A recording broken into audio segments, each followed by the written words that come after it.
안녕하세요, 여러분. 소프트웨어 공학 문혜영 교수입니다. 소프트웨어의 신뢰성과 가용성에 대해서 살펴볼 건데요. 우리가 이제 여러분이 어떤 A라는 제품을 구입을 했다라고 볼까요?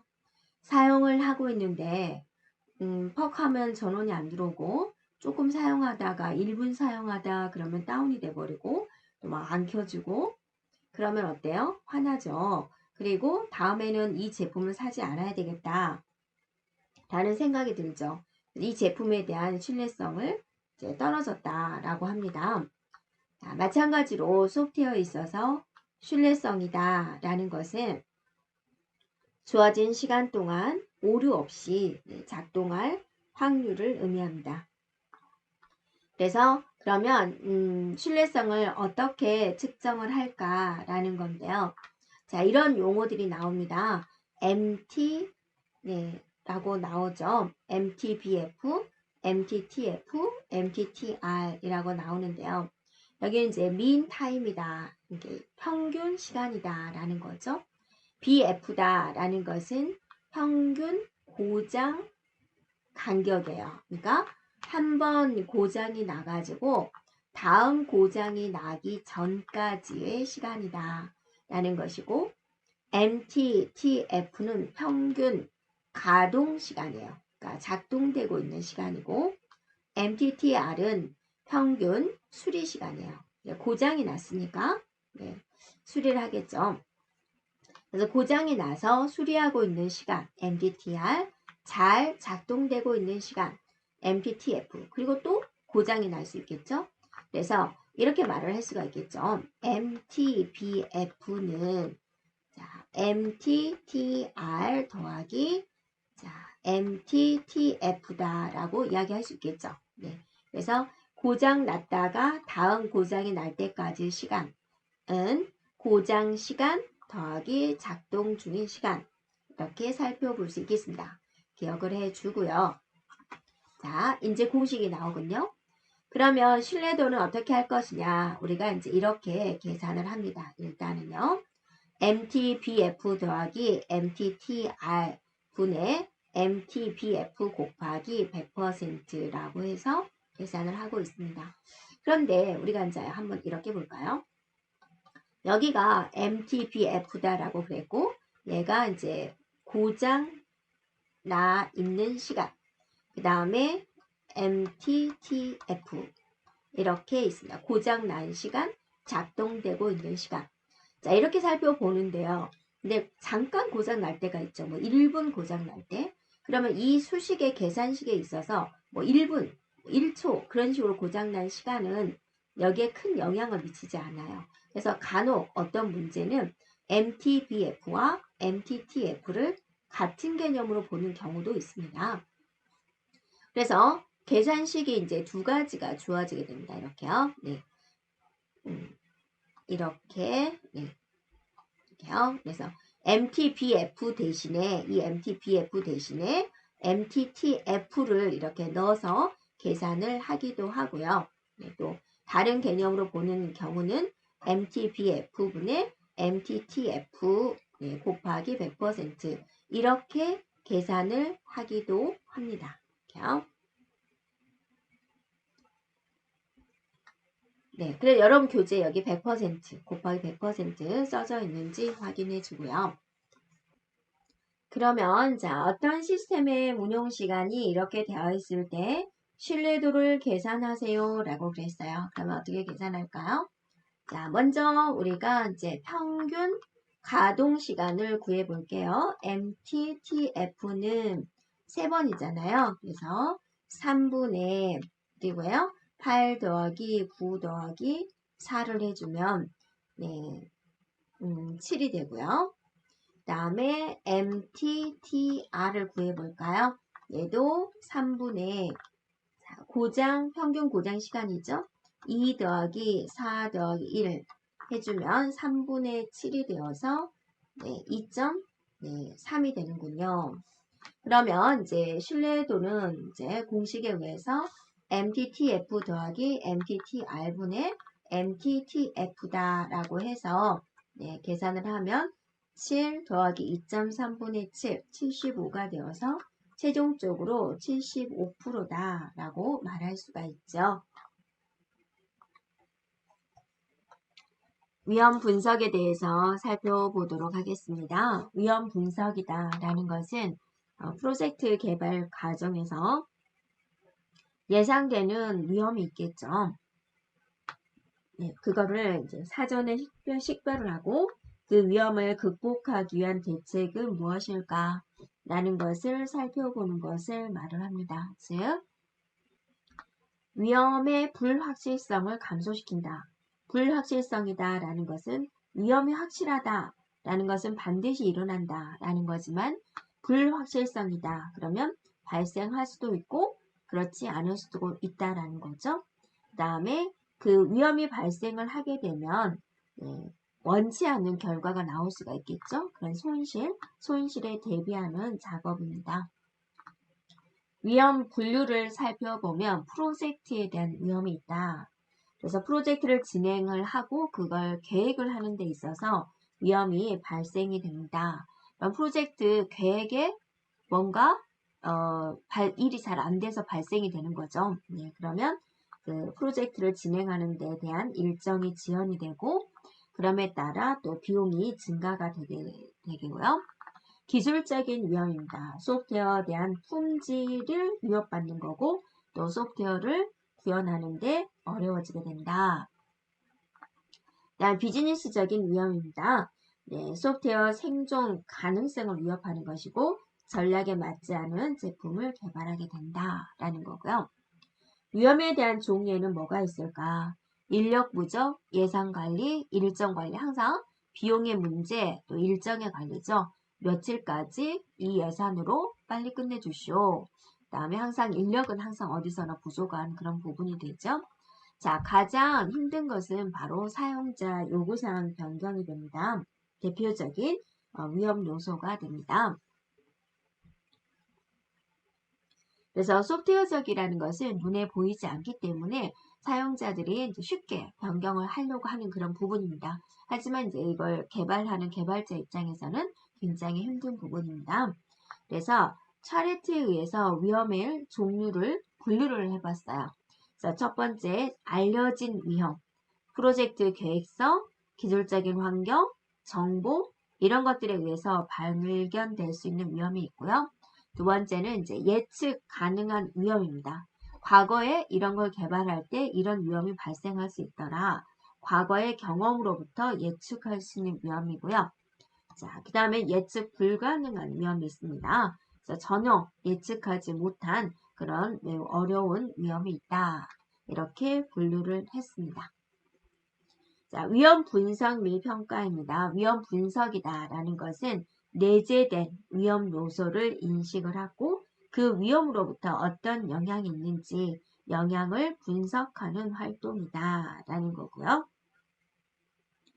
그래서 가능한 한 모든 위험 요소와 그것에 대한 영향을 분석을 해서 의사결정에 반영을 해야 되고요.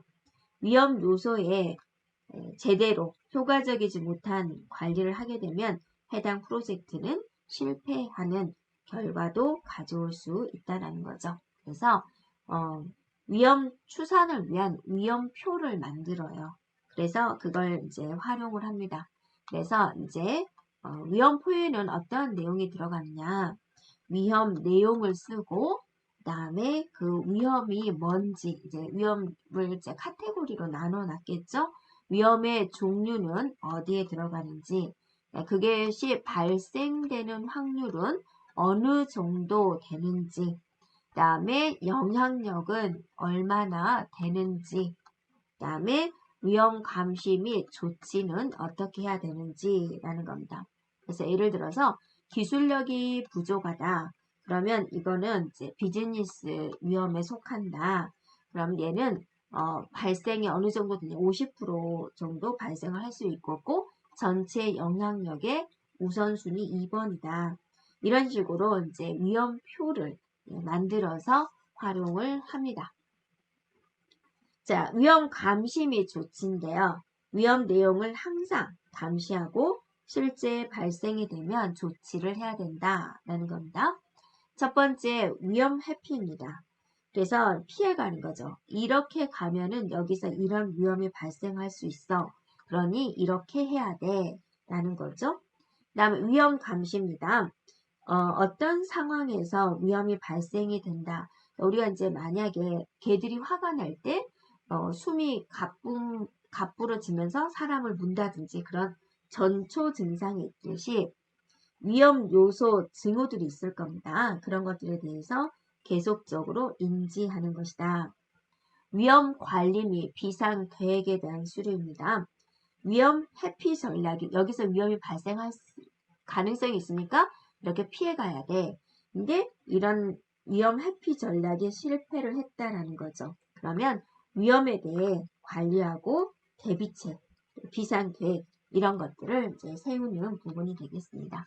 그래서 이 부분에서는 여러분의 위험 분석이 뭐다라는 거, 개념적인 거 살펴보면 되겠습니다. 품질 관리에 대해서 살펴보겠습니다. 네, 소프트웨어 공학 쪽에서 높은 품질의 소프트웨어란 무엇일까? 여러분이 제품을 하나 샀는데 이 제품은 품질이 좋아. 그런 이야기를 하듯이 소프트웨어에 있어서 좋은 품질의 소프트웨어란 무엇이냐? 일단은 목적에 맞아야지 되겠죠. 사용자가 요구한 그런 목적에 맞게 또 정해진 기간 안에 또 정해진 예산으로 제품이 생산되는 것을 우리는 말을 합니다. 그래서 소프트웨어라는 것이 이제 사용자가 이러한 소프트웨어 좀 만들어 주세요 했고 그러한 소프트웨어가 탄생이 되는 거잖아요. 그래서 주어진 요구사항을 만족시키는 소프트웨어 품질을 보존하는 데 필요한 활동을 품질 관리다라고 합니다. 그래서 잘못된 소프트웨어다. 그래서 여러분이 이제 그 잘못된 소프트웨어라는 이제 예를 왜 써놨냐면 한순간의 잘못이 엄청난 치명적인 거를 이제 가져올 수가 있다라는 거예요. 그래서 이제 첫 번째 보면은 미국에서 위성이 발사가 되었는데 아주 옛날에 최초의 고급 언어 프로그램 뭐였어요? 네, 포트란이었죠. 포트란에서는 이제 점을 사용하는데 컴마를 사용하는데 컴마 하나를 잘못 표기해가지고 의도하지 않은 방향으로 일이 가야 되는데 일이 날아가 버린 거죠. 네. 그래서 굉장히 금액이 많이 들어간 그거죠. 1000만 불 이상 투입된 프로젝트가 엉뚱한 방향으로 날아갔으니까 어때요? 그 프로젝트는 물거품이 된다라는 거죠. 1년 농사다라고 하죠. 그 프로젝트를 완성하기 위해서 얼마나 많은 사람들이 얼마나 많은 기간 동안 투자를 했겠습니까? 근데 이제 여기가 어때요? 물거품이 돼버렸다라는 거죠. 그러면 금전적인 손실이 어마어마하다라는 겁니다. 그리고 이제 우리나라에서 우체국에서 새로운 금융 시스템을 도입을 했는데 프로그램이 오독장을 해가지고 우체국이 이제 보름 동안 15일 동안 이제 마비가 되었다라는 거죠. 지금이라면 뭐 몇 시간 마비 그러겠지만 그때 당시의 기술력은 15일이다. 15일 동안 우체국을 이용하지 못하게 됐다라고 생각을 해보세요. 얼마나 많은 이제 불편함이 있었겠습니까? 그 다음에 인천에 공항을 개항을 하는데 이제 물류 시스템 소프트웨어 문제로 짐이 섞였다라는 거죠. 비행기를 타는데 내 짐이 다른 비행기 안으로 들어갔다든지 그랬다 생각을 해보세요. 그거 다시 되찾으려면 어떠세요? 굉장히 힘듭니다. 네. 그 다음에 이제 게임. 게임이 이제 출시가 되었는데 좀 급하게 출시가 되니라고 이제 낮은 품질로 됐다라는 거죠. 그래서 전량 리콜을 당해야 된다. 그러면 이 회사에 대한 이미지 또 그것에 대한 손실도 어마어마합니다. 그래서 우리가 보통 이제 게임이 예약된 출시 날짜보다 더 늦게 출시가 되는 이유로 여러 가지가 있지만 그중에서도 품질 평가로 인해서 품질 평가를 통해서 버그가 또 늦게 발견이 되고 수정하기 위한 것이다. 그래서 완성도 높은 게임을 만들기 위해서 노력을 하고 있는 거죠. 자, 그러한 예를 우리가 한번 살펴봤고 여기서는 여러분이 품질 관리란 무엇이다 라는 거, 주어진 요구사항을 만족시키는 소프트웨어 품질을 보존하는 데 필요한 활동을 품질 관리라고 한다. 정의를 한번 살펴보고 품질에 대한 목표는 무엇일까? 명확하게 정의된 소프트웨어 특성을 의미하는 게 품질의 목표다라는 거죠. 그래서 품질에 그러면 평가하는 기준이 있어야 되는데 품질을 평가하는 기준은 무엇일까라는 겁니다. 먼저 정확성입니다. 사용자의 요구를 정확하게 만족을 했는가라는 거죠. 빨간 버튼을 누르면 세탁이 되게 해주세요 라는 요구사항이 있다. 그럼 그게 정확하게 이루어졌냐라는 거고요. 신뢰성입니다. 오류 없이 정확한 결과가 이제 나와줘야 된다라는 거고요. 그 다음에 효율성입니다. 자원의 낭비가 없어야 된다라는 겁니다.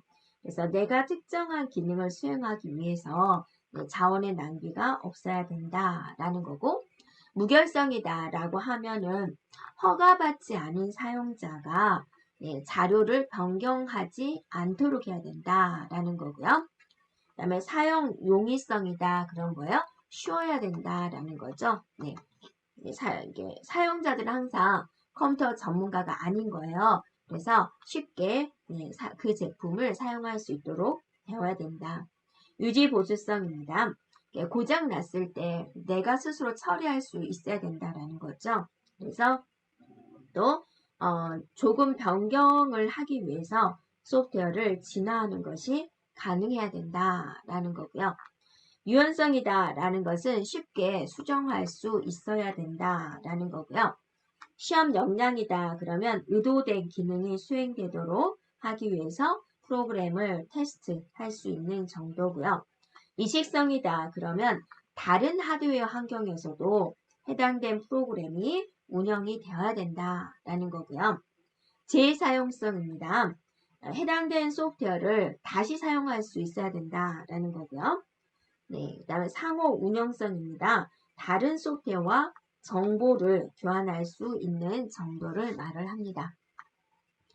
자, 소프트웨어에 대한 품질 보증입니다. 소프트웨어 품질 보증 활동은 소프트웨어 개발 초기에 소프트웨어에 대한 특성, 요구사항 이런 것들을 파악을 해가지고 품질의 목표를 설정을 하고 또 개발 단계에서는 정형 기술 검토를 통해 가지고 품질 목표의 충족 여부를 점검을 하는 겁니다. 그리고 개발 후에는 디버깅, 오류를 수정하는 거죠. 또 테스트 과정을 거치게 됩니다. 그러면 여러분이 품질 목표의 충족 여부를 점검한다 그거죠. 점검하는 방법 중에 하나가 정형 기술 검토가 있다라고 그랬죠. 정형 기술 검토다 그러면 전문가들이죠. 소프트웨어 공학 기술자들이 수행하는 소프트웨어 품질 보증 활동을 말을 합니다. 그래서 프로젝트 관리에 대한 편리성, 사용자 요구사항을 확인을 했는지, 기능은 어떤지, 로직, 논리적인 이런 오류들을 검토하는 것을 말을 합니다. 그래서 이 정형 기술 검토에는 검토 회의가 있고 검열이 있습니다. 이 정형 기술 검토를 할 때 지침 사항이 있는데요.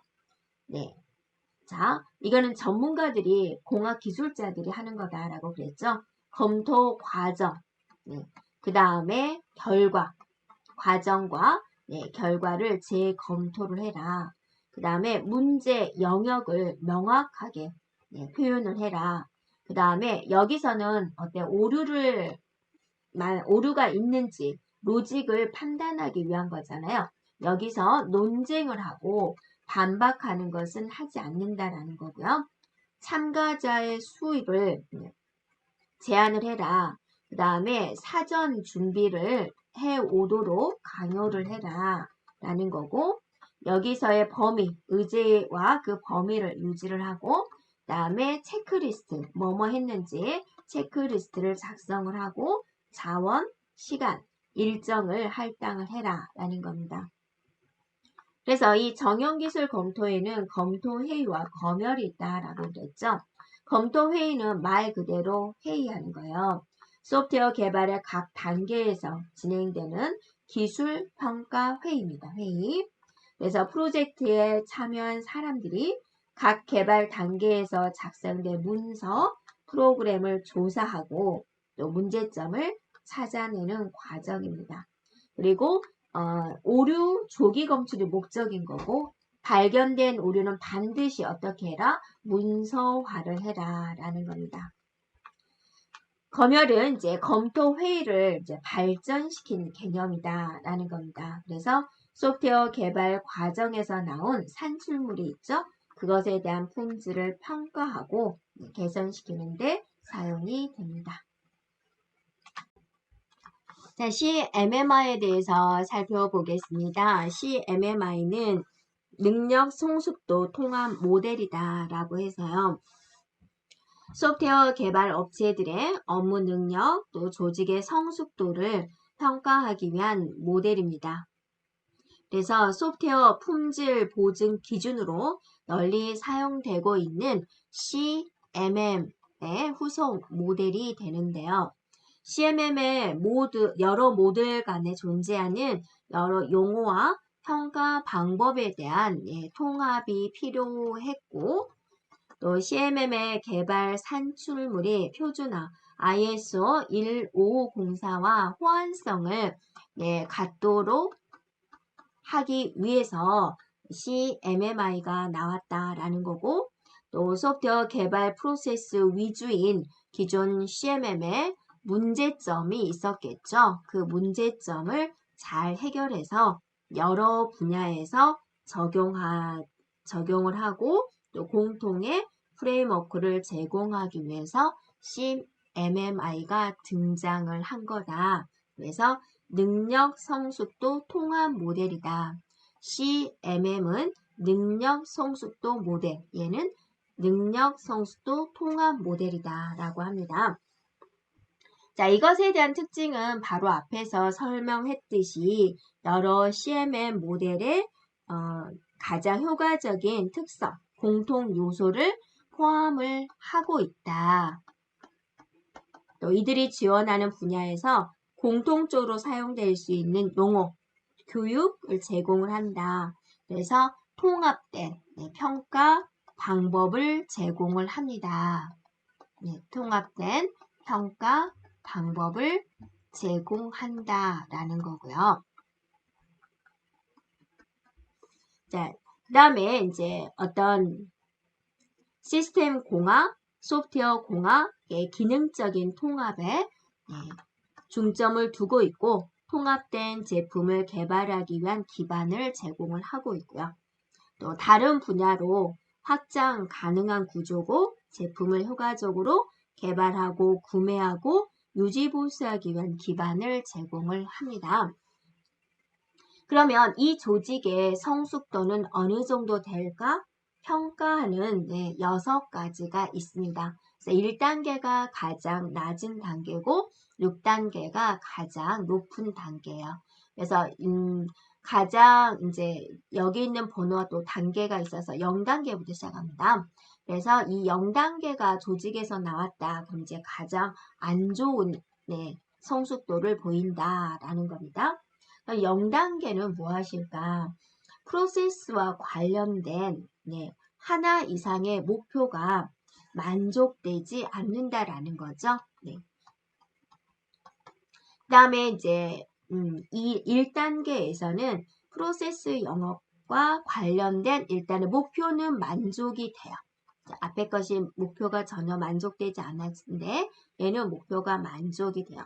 모든 프로세스에 대해서 어느 범위까지 작업의 범위가 작업에 대한 범위가 명백하게 나타나고 또 이런 것들이 팀 구성원들에게 전달이 됩니다. 우리는 여기까지 개발을 해야 된다. 이런 식으로. 자, 2단계에서는 이제 조직입니다. 이 조직에 정책이 있다라는 겁니다. 그리고 문서화된 계획이 존재한다. 우리는 이러이러한 걸 개발할 것이다. 그래서 자원관리, 프로세스 모니터링 절차가 조직 내에 있다라는 겁니다. 조직에 관련된 거죠.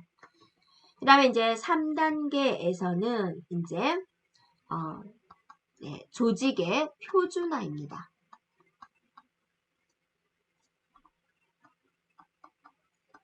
그리고 프로세스 전개입니다.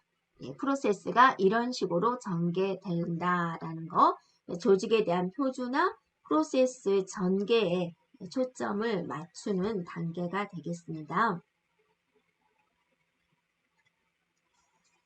그 다음에 이제 4단계입니다. 4단계는 정량적으로 이제 관리된다라고 했습니다. 자, 프로세스가 있고 그것의 하위 프로세스, 서브 프로세스, 서브 프로세스를 제어하기 위한 통계적인 방법이 있고 또 그 정량적인 방법을 사용하는 조직에 대한 책임이 있다라는 단계가 되겠습니다. 그래서 프로젝트 활동이 정량적으로 관리되고 통제되고 또 이런 성과가 있다. 성과가 있을 것이다. 성과 예측이 가능하다라는 겁니다. 그 다음에 이제 최적화 단계는 5단계에서는 추세가 분석이 되어야 된다. 추세는 이제 이런 식으로 흘러갈 것이다. 예측하는 거죠. 또 변화하는 업무 필요에 따라서 프로세스가 수정되어야 된다라는 겁니다. 그래서 이런 프로세스의 지속적인 개선을 주도하기 위해서 프로세스와 제품 측정치라는 것을 이용을 한다라는 거죠. 그래서 CMMI의 성숙도를 나타내는 게 이제 6개를 보였고, 이러이러하는 것은 무슨 단계냐라고 이제 살펴보면 되겠습니다. 자, 이번에는 형상 관리에 대해서 살펴보겠습니다. 소프트웨어 개발하는 데 있어서 형상이란 무엇일까라는 겁니다. 각 개발 단계에서 만들어지는 프로그램, 또 프로그램을 설명하는 문서, 데이터 이런 것들을 총칭합니다. 한마디로 말한다면 소프트웨어 개발을 하면서 나오는 모든 것들을 형상이라고 하고 그거를 이제 잘 관리를 하자라는 거죠. 또 문서화를 잘 시켜놓자. 왜 그런 것들을 잘 관리를 해야 될까요? 유지보수를 하기 위해서라는 거죠. 그래서 누군가가 분석하고 개발된 소프트웨어를 이 개발자가 평생 있는 거 아니잖아요. 상황에 따라서 이제 개발자가 다른 곳으로 가거나 연락이 안 될 수도 있겠죠. 그러면 제3자가 봤을 때 이거를 어떠세요? 잘 분석을 해서 또 유지보수가 이루어져야 되겠죠. 그래서 또 여러분이 뭐 냉장고를 하나 샀는데 뭔가 고장이다. 그럼 이 개발자가 직접 AS를 하는 건 아니잖아요. 개발자가 만들어 놓은 막 이런 설명서를 보고 AS팀에서 그걸 분석을 해서 이럴 때는 이렇게 해라 라는 게 나오잖아요. 그래서 이런 문서화를 잘 해놓음으로써 유지보수를 할 때 빠르게 대처할 수가 있고 또 그것에 대한 비용, 시간을 절약할 수 있습니다. 자, 그래서 한마디로 형상 관리가 뭐냐? 그래서 소프트웨어 개발을 하는 과정에서 또 유지보수 과정에서 발생되는 모든 것들, 소스코드, 문서, 인터페이스, 각종 결과물에 대한 형상을 만들고 이 형상에 대한 변경을 체계적으로 관리하고 제어하기 위한 활동을 형상 관리라고 한다. 그리고 이런 형상 관리는 소프트웨어 변경 사항을 관리하기 위해서 개발된 일련의 활동이다 라는 거고 이런 전체적인 활동은 유지 보수 단계에서도 수행이 되는 것이고 이렇게 함으로써 소프트웨어 개발에 대한 전체 비용이 줄어들고 개발 과정에서 여러 방해 요인이 최소화되도록 보증하는 것을 목적으로 한다라는 겁니다. 그래서 우리가 이제 개발 비용에서 많은 부분이 유지보수에서 많은 비용이 들죠. 왜냐면 이제 개발하는 게 2년 프로젝트다. 그러면 유지보수는 뭐 10년 이상씩 가잖아요. 여러분 냉장고 뭐 10년 이상씩 쓰잖아요. 그래서 유지보수에 대한 비용이 많이 들어가기 때문에 전반적으로 소프트웨어 개발 비용을 줄일 수가 있다라는 겁니다. 형상 관리 기능을 이제 이렇게 이제 어떤 요소들이 있느냐, 형상 관리를 하는 데 있어서 어떤 요소들이 있는지, 어떤 기능을 수행하는지 한번 살펴보겠습니다. 형상을 식별합니다.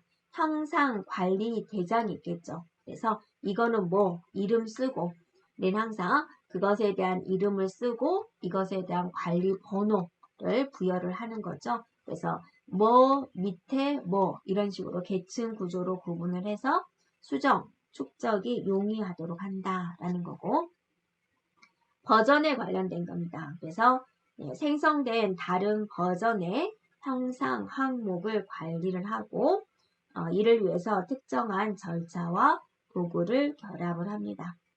형상 관리에 있어서 중요한 기술 중에 하나가 바로 이제 버전 제어 기술이 됩니다.